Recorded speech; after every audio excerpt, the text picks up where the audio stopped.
Identify the reactant containing hydrogen and determine its initial oxidation state.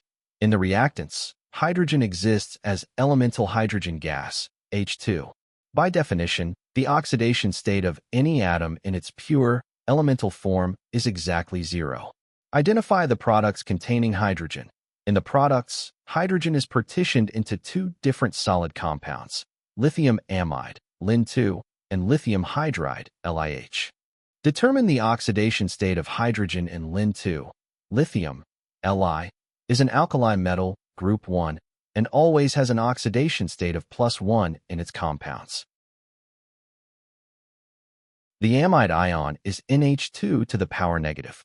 Since nitrogen, N, is significantly more electronegative than hydrogen, H, nitrogen takes its standard oxidation state of -3. Set up the charge balance equation for the neutral Lin2 compound. +1, Li plus, -3, N plus 2, X. H equals 0, therefore 2X equals +2, therefore X equals +1. Thus, the hydrogen atoms in Lin2 have an oxidation state of +1.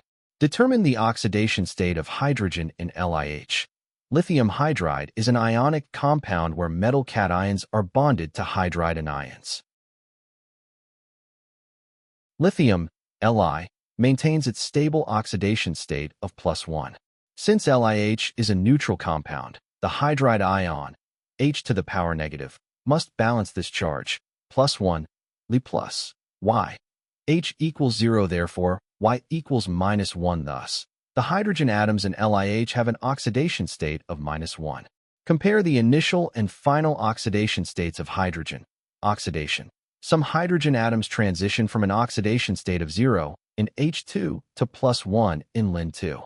Because their oxidation number increased, these hydrogen atoms are oxidized. Reduction. Other hydrogen atoms transition from an oxidation state of 0 in H2 to -1 in LiH. Because their oxidation number decreased, these hydrogen atoms are reduced. Conclude. Because hydrogen atoms in this single chemical process undergo both an increase and a decrease in oxidation state, the H atoms are both oxidized and reduced, which makes option C the correct answer. The correct answer is option C. H atoms are both oxidized and reduced.